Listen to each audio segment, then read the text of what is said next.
एक कंटेंट ये रहा, एक कंटेंट ये रहा, ये दोनों कंटेंट में अलग अलग कुछ चीजें भरी है और इसको मिला करके एक तीसरे कंटेंट में ये डाल देंगे। समझ गए? तो ये जो तीसरे कंटेंट में जो मात्रा आई है, तो इसके बाद बताइए किस किस अनुपात में इनको मिलाया गया।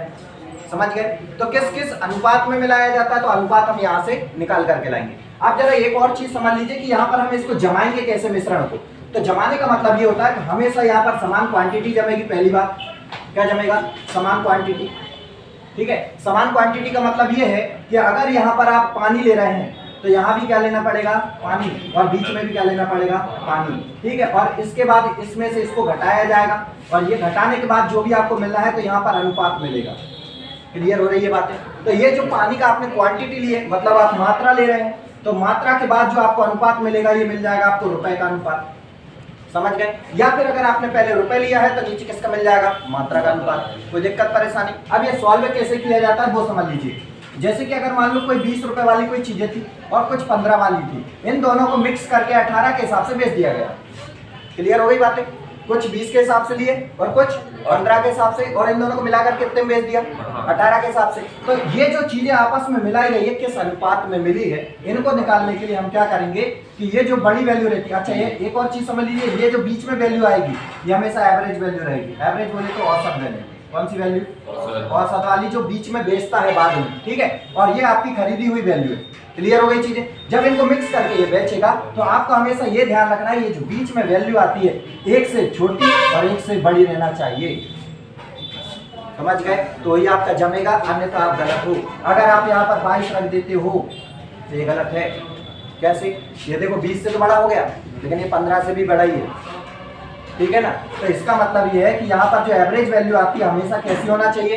बीच में होना चाहिए, इससे छोटी और इससे बड़ी। कोई एक से बड़ी होना चाहिए, कोई एक से छोटी होना चाहिए। और इसके बाद अनुपात कैसे निकलेगा? तो 18 में से 15 गया तो कितना बचा? 3। ठीक है, और ये 20 में से 18 गया तो कितना बचा? 2। ये आपके आंसर कहलाएंगे। ऐसे विधि समझ में आ गई? क्लियर है? तो मैं क्वेश्चन दूं आपको, उस पर करना। देखो जरा हुआ क्या है। यहाँ पर इन्होंने टोटल एक व्यापारी ने कितनी शक्कर खरीदी है? 560 किलोग्राम खरीदी है। कुछ उसने कितने के हिसाब से खरीदी? 23 रुपए के हिसाब से, और कुछ उसने कितने के हिसाब से? 29 के हिसाब से। तो अगर हम बात करें यहाँ से कि अगर मान लो मैं ए प्रकार और बी प्रकार की शक्कर है मान लो मैं, ठीक है ना, तो एक जगह पर उसने 21 रुपए के हिसाब से और एक जगह पर 29 रुपए के हिसाब से। अच्छा ये क्या चल रहा है आपका? रुपए। क्या चल रहा है? रुपए। ध्यान से समझना ये चीज है। ठीक है ना? कुछ लोग डायरेक्ट करा देते वहां पर ये चीज लिख के नहीं बताते ये क्या चल रहा है और ये क्या आने वाला है। ठीक है, तो 21 रुपए और 29 रुपए के हिसाब से खरीद लिया। दोनों को मिलाकर कितने के हिसाब से बेच रहा है? 25 के हिसाब से बेच रहा है। तो ये बताओ ये जो 25 आ रहा है क्या एक से बड़ा एक से छोटा है? हाँ। और क्या ये भी रुपए ही है क्या? हाँ, तो ये भी रुपए ही है। ठीक है ना? मैंने आपसे कहा ये तीनों क्वांटिटी है एक जैसी होना चाहिए। अगर ये रुपए तो ये भी रुपए ही होना चाहिए।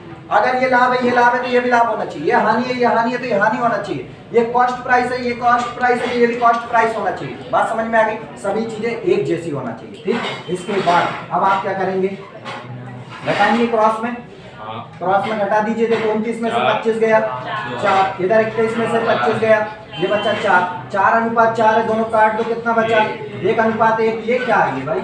ये तो मात्रा आ गई। ये क्या है? ये मात्रा, मतलब जो आपने खरीदी है। समझ गए? ये आ गई है मात्रा। और अब देखो जरा अपन ने कितना खरीदा? 2 किलो। अपन ने कितना खरीदा? केवल 2 किलोग्राम। वो कितना खरीद रहे? 560। इनकी चीज ऊपर, अपनी चीज नीचे। क्या चाहिए आपको? क्या चाहिए? 29 वाली। 29 वाली कितनी है? 1 बराबर कितना? यहाँ से काट दो। 2 से 2 3 4 2 8 16 लिखिए। 280 केजी में है ना? 280 किलोग्राम। एक दुकानदार कितने किलोग्राम शक्कर खरीद रहा है?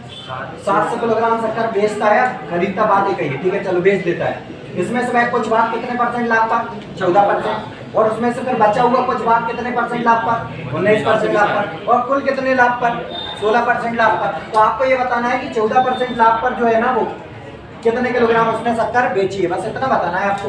तो ये चीज को अभी आप भूल जाओ, ये तो क्योंकि मात्रा है, ये बाद में देखी जाएगी। पहले रुपए से काम चलाते हैं। रुपयों में बात करें तो कितने परसेंट लाभ कमाया? 14%। अच्छा एक और चीज चल रही है कि लाभ ही लाभ चल रहा है। देखो जरा भी मैंने आपसे कहा था ना कि अभी लाभ ही लाभ आ जाए तो लाभ ही लाभ को जमाना है। तो यहाँ पर पहला वाला भाग कितने के हिसाब से बेचा? पहला भाग और दूसरा भाग है ना। एक भाग को बेचा उसने 14%, दूसरा वाला भाग बेचा उसने 19% लाभ पर। ओवरऑल कितने परसेंट लाभ पर है? 16%। तो 16% ओवरऑल वाला बीच में रह जाएगा और ये भी क्या है आपका लाभ है, ये क्या है, ये भी लाभ, और वो भी रुपयों में ही है, ठीक है ना। तो अब यहाँ से अगर आप इसको घटाओगे 19 में से 16 गया 3 और 16 में से 14 गया 2, कितना अनुपात बन रहा है? 3:2। किसका है ये? मात्रा का अनुपात। किसका अनुपात है? मात्रा का। और अब देखो जरा अपन ने कितना बेचा? 3 और 2 5 किलोग्राम। कितना बेच रहे हैं? 5। वो कितना बेच रहे हैं? 700। इनकी चीज ऊपर और अपनी चीज नीचे। क्या चाहिए आपको? 14%। कौन सा वाला भाग पर चाहिए? 14। 14 पर कितना बेचा? 3 बराबर कितना? 5 से काट दो 14 बार, 14 तिया 42 और एक जीरो बचा है तो एक जीरो लगा दो, यही आंसर। ठीक है।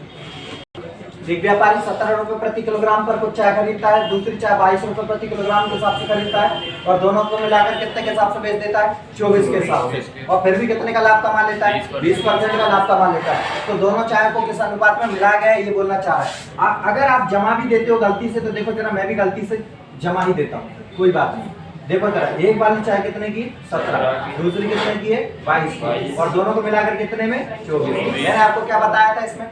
एक से बड़ी होना चाहिए और एक से छोटी, लेकिन ये तो दोनों से ही बड़ी हो गई, ये तो दोनों से ही बड़ी हो गई ना। तो कहने का मतलब ये रियल वैल्यू नहीं है ना। तो ये रियल वैल्यू लाएंगे तो अब देखो जरा, इसने कितने का लाभ कमाया यहाँ से निकलेगी कितने का? 20%। अच्छा एक बात बताओ, जब आप परसेंटेज में खरीदने जाओगे कोई चीज कितने की खरीद कर लाओगे? 100 रुपए। कितने की? 100 रुपए की। और ये कह रहे हैं 20% का लाभ कमाओ, तो 20 का लाभ कमा के कितने में बेचोगे? 120 में ही बेचोगे ना। तो कुल मिला के बात ये, अच्छा ये आपने खरीदा है 100 रुपए में और ये आपने बेचा है सेलिंग प्राइस, ठीक है ना। अच्छा ये लोग क्या कर रहे हैं? बेच रहे हैं ना, ये बेच रहे हैं ना, और खरीदा कितने में होगा ये नहीं मालूम, बस बात यही हो रही। अच्छा ये जो 24 रुपए है ये भी क्या है? इसका बेचने का मूल्य है, और ये भी क्या? बेचने का मूल्य।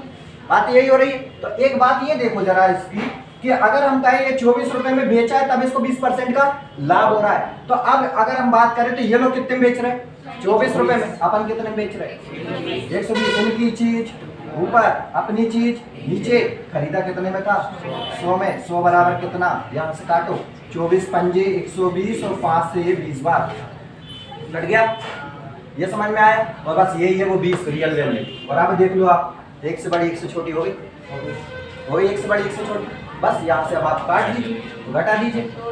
22 में से 20 गया कितना बचा? 2 और 20 में 17 गए 3। यही आंसर है। ये समझ में आया कि ये देख लो।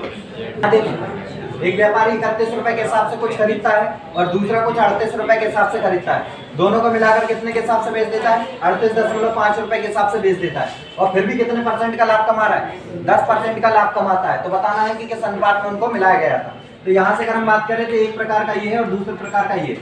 पहले प्रकार को कितने के हिसाब से? 31, ठीक है, और दूसरे वाले को 38 और दोनों को मिला करके 38.5। अब ये बताओ क्या ये रियल वैल्यू है? नहीं। क्यों नहीं है ये? क्योंकि दोनों से बड़ी हो गई, दोनों से बड़ी हो चुकी है। तो इसको फिर वापस लाने के लिए इन्होंने एक लाइन दी है ना, कितना? 10%। तो कुल मिला के ये बिकी है, ये बिकी है ना। तो ये बेच रहे कितने में? 38.5 और अपन 10% का लाभ लेकर कितने बेचेंगे? 110। तो ये कह रहे हैं 38.5, अपन कह रहे हैं 110 और चाहिए क्या है? 100। 100 बराबर कितना? पॉइंट हटाओ, एक जीरो और बढ़ाओ, 0 से 0 कैंसिल, 11 से काटो, 11 तिया 33 और 11 पंजे 55। आ गया? मेरी वैल्यू देखो कितनी आ गई? 35। और अब ये 35 को आप देखो जरा, एक से छोटी एक से बड़ी हो गई, हो गई ना। और अब देखो जरा घटाओ इधर, 38 में से 35 गया, 38 में से 35 गया 3 और 35 में से 31 गया 4। ये आंसर है, ठीक है। 4। सोना पानी से 19 गुना भारी है और तांबा पानी से 9 गुना भारी है। इन दोनों धातुओं को किस अनुपात में मिलाया जाए ताकि बनने वाला मिश्रण पानी से 15 गुना भारी हो जाए? यही है ना, ठीक है। अच्छा अब यहाँ पर आप कहेंगे कि एक जगह पर तो सोना है, एक जगह पर तो तांबा है, फिर आप इसमें एक जैसी चीज हुई क्या? इसमें एक जैसी चीज तो पानी दिखाई दे रही है, फिर एक जैसी चीज हुई क्या? तो एक जैसी चीज जो हुई है वो है धातु का गुना अधिक होना, ठीक है ना, अधिक गुना भारी होना। ये चीज एक जैसी है। कहने का मतलब देखो, पानी रेफरेंस है, पानी क्या है? सिर्फ रेफरेंस है। रेफरेंस की तरह काम कर रहा है कि एक जगह पर सोना चल रहा है, एक जगह पर क्या चल रहा है आपका? तांबा। और यहाँ पर जो हम बात कर रहे हैं सिर्फ भारी की बात कर रहे हैं। जिस चीज की बात कर रहे हैं भारीपन की, जो उसका भार है ना, उसकी वजह से हम बात कर रहे हैं। तो जो उसका भार है, तो यहाँ सोना कितना भारी है? 19। और तांबा कितना भारी है 9 और टोटल ओवरऑल कितना भारी है 15 गुना भारी है। तो बस यही है, देखो यहाँ पर भी भारी है, यहाँ पर भी भारी है, तो किस अनुपात में मिलाया गया है मात्रा आएगी अब यहाँ पर। तो इसमें से घटा दो, 15 में से 2 गए 6 और इधर कितना बचा 4 और कटेगा 2 किया और 2 2 4, यही आंसर आपका 3 2 मिलाएगा। यहाँ देखिए एक गिलास में शराब की कुछ मात्रा है जिसमें 36% क्या है अल्कोहल है। फिर इसके बाद क्या कहा गया है कि दूसरे प्रकार की शराब की मात्रा कुछ इसमें डाल दी है जिसमें कितनी थी अल्कोहल की मात्रा 21%, और जब इन दोनों को मिलाया गया तो कितना हो गया 26%। और आपको ये बताना है कि आप जो दूसरे प्रकार की शराब आई है ना वो कुल शराब का कितना भाग है, कुल शराब का कितना भाग है ये बताना है आपको। तो यहाँ से देखो जरा, पहला वाला कितना था भाग अल्कोहल की मात्रा 36, दूसरे वाले में कितनी है 21, दोनों को मिलाने पर 26। पहले यहाँ से यहाँ तक अनुपात तो निकालेंगे, कितना कितना हो रहा है ये 5 और इधर 10 हो रहा है, और काट दें 5 एकम 5 5 अनुपात 2, ये अनुपात दोनों 2 5 2 10 मतलब हो गया एक अनुपात 2।